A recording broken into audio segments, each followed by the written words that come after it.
یوم پاکستان جو کہ ہر سال 23 مارچ کو بہت جوش اور جذبے کے ساتھ منایا جاتا ہے، اور کیا آپ یہ جانتے ہیں کہ اس دن کے منانے کی شروعات کب اور کیسی ہوئی تھی، اور ہر سال یہ کیوں سیلیبریٹ کیا جاتا ہے؟ آج میں آپ کو بتاؤں گا کہ اس دن کو منانے کی حقیقت کیا ہے۔ پاکستان اسی دن وجود میں آ گیا تھا جس دن ہندوستان میں پہلے ہندو نے اسلام قبول کیا تھا۔ یہ اس زمانے کی بات ہے جب یہاں مسلمانوں کی حکومت قائم نہیں ہوئی تھی۔ ہندوستان کا پہلا فرد جب مسلمان ہوا تو وہ پہلی قوم کا فرد نہیں رہا، وہ ایک جداگانہ قوم کا فرد بن گیا تھا۔ ہندوستان میں ایک نئی قوم وجود میں آ گئی۔ 1940 کے آل انڈیا مسلم لیگ کے سالانہ اجلاس کے جس میں دو قومی نظریے کا باقاعدہ تصور پیش کیا گیا۔ 21 مارچ کی شام کو اس اجلاس کا آغاز ہوا اور 22 مارچ کو قائد اعظم محمد علی جناح نے اپنی صدارتی خطاب کے دوران واضح طور پر فرمایا کہ اس امر کی وضاحت کرنا ہمارے ہندو دوست اسلام اور ہندو ازم کی حقیقی صورتحال کو سمجھنے سے کیوں قاصر ہیں۔ ایک بڑا مشکل امر ہے۔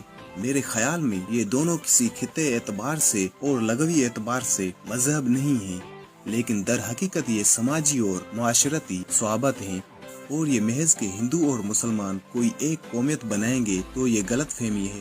ہندو اور مسلمان دو جداگانہ مذہبی فلسفوں، سماجی رسم و رواج اور عالمی ادبی ورثے سے تعلق رکھتے ہیں۔ یہ دونوں قومیں نہ تو آپس میں شادی کر سکتے ہیں اور نہ ہی مل بیٹھ کر کھا سکتے ہیں۔ حقیقت میں یہ دونوں قومیں مختلف تہذیبوں سے تعلق رکھتی ہیں۔ زندگی اور زندہ رہنے کے بارے میں دونوں قوموں کے نظریے دیگر پہلو ایک دوسرے سے بالکل مختلف ہیں، اور دونوں کی رزمیہ تاریخ مختلف ہے۔ دونوں کے ہیرو مختلف ہیں، دونوں کے حالات اور اوقات بھی مختلف ہیں، یہاں تک کہ ایک قوم کا ہیرو دوسری قوم کا دشمن اور ایک قوم کا دشمن دوسری قوم کا ہیرو ہوتا ہے۔ ایسی قوموں کو ایک سلطنت میں کر دینا بالکل غلط فیصلہ ہے۔ مسلمان ایک جداگانہ قوم ہے، اس کے لیے چاہے کہ قوم کی کوئی بھی تعریف کی جائے، اس کے تحت یہ ایک قوم ہے۔ اس کے لیے ان کا ایک الگ وطن ہونا چاہیے، ان کا اپنا ایک علاقہ اور اپنی مملکت ہونی چاہیے۔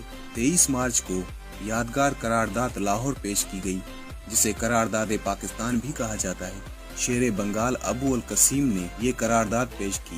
یہ قرارداد پیش ہونے کے بعد چودھری خلیل الزمان نے سب سے پہلے اس کی جماعت کی۔ ان کے بعد مولانا ظفر علی خان، سردار اورنگزیب خان، سردار حاجی عبدالہارون، نواب اسماعیل خان اور قاضی محمد عیسیٰ نے بھی اس قرارداد حمایت کا اعلان کیا۔